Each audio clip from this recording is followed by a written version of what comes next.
Okay, actually, could you state your name, your profession, and your opinion of what I'm about to show the people? Sure, my name is Chris Walling. I'm from Los Angeles, California, and I'm an academic healthcare executive. So primarily, what I'm observing here is that, especially at the top of the skull, that hole, would appear to be consistent with some of the other skulls who have trauma, whereupon in ancient times, the primary mechanism of surgery was to remove illness or spirit by really essentially creating a hole in the skull. This was a common medicinal practice that you saw throughout ancient Incan cultures and a lot of indigenous cultures. It was believed to be that would relieve the negative spirit and allow the person to heal. And that would be consistent with what I'm seeing here. This doesn't appear to be congenital or anything that is necessarily from birth, but rather happened much later on after the development of the form. But you have an extraordinary increase in the size, particularly of where you would see executive function in the brain, because that's where the largest part has sort of come out in 180 degrees on both sides, which would appear to not be necessarily from adulteration, but much more from evolution. Yeah. However, the cracks in the skull, and maybe it's because the museum has done that, there appears to be some form of adhesion that's been put there to try to keep it together. That's not part of the artifact itself. Right, yeah. Senior Renato did that in order to keep the skull together. Right. So do you think you're looking at an example of cranial deformation, or possibly that this person was could have been born this way? This is born this way. Born this way. Oh, yeah. And the dentition, the teeth? Now that's kind of odd, because even the mismatch of the coloration has got me kind of concerned that it's inconsistent, because typically, even with decalcification of most artifact that you find in teeth, particularly considering they didn't have good dental care, even at that time, you're not going to see that level of white compared to the rest of the skull. You would see a consistency between the coloration. And how old would you estimate this person would have been at the time of death? Well, that's difficult to say, because it's completely inconsistent with any typical, fetal evolution. So I can't even guess. Do you see a difference in the size or the presumed age of the skull as compared to the development of the teeth? Yes. Now that would indicate that you're looking at least anywhere from 8 to 10 years of age. But even the molars are so huge that it could be even late teens, early adult. It's a mismatch for me. And that's not consistent with the size of the body? No, it's not. Does it have the normal number of ribs and The things intercostals appear to also have experienced some form of trauma or have been severed at some point. Particularly in the upper rib cage, the first, second, and third ribs appear to be severed from some device, because you'll see the exposed bone has been cut, whereas the lower ribs are completely intact. Mm-hmm.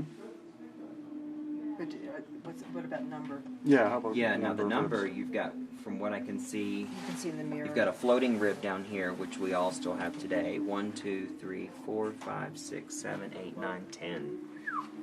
Which is inconsistent with most Homo sapiens. What do most people have? Well, it depends. Some people have an extra rib. It just depends on the individual. Typically, you're looking at anywhere from 6. Sometimes people will have as most as 7, but never at this size in terms of development. So we got more ribs going. You've got more ribs going than you would normally have for that form. Thank you. Mm-hmm. Yeah, I was looking at in the mirror at the back, and it just seemed Oh, like I didn't even catch the mirror. Yes, no, if you catch the mirror, you can really see them coming. 3, 4, 5, 6, 7, 8, 9, almost 10. You've got 10. That's really weird. Really? That's really weird.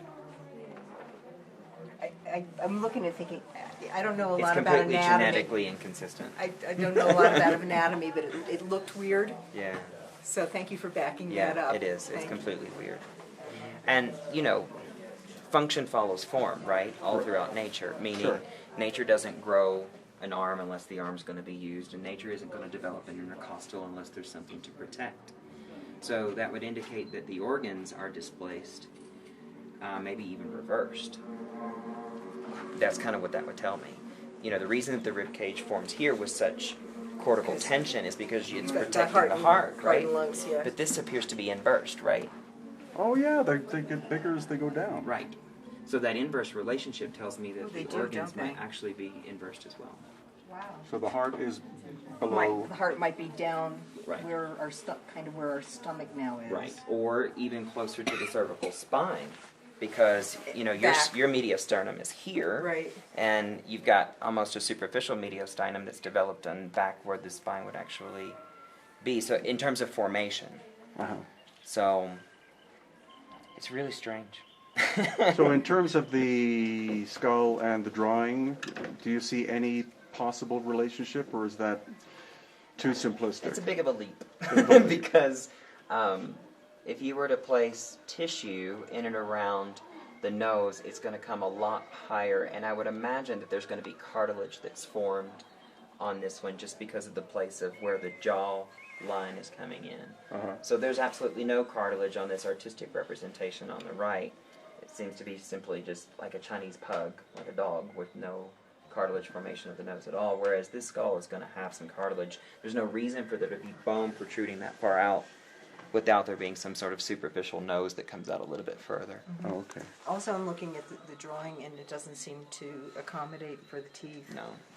It's kind of pretending the teeth aren't Right. there too. This guy's gumming it on the right. Yeah, and this guy isn't. And this guy isn't. Yeah. Supposedly. Yeah.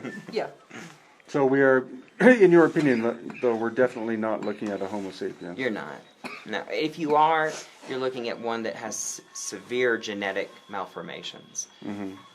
In other And- words, that the genes are not assimilating in a typical mutation. Plus, they're out under a microscope even.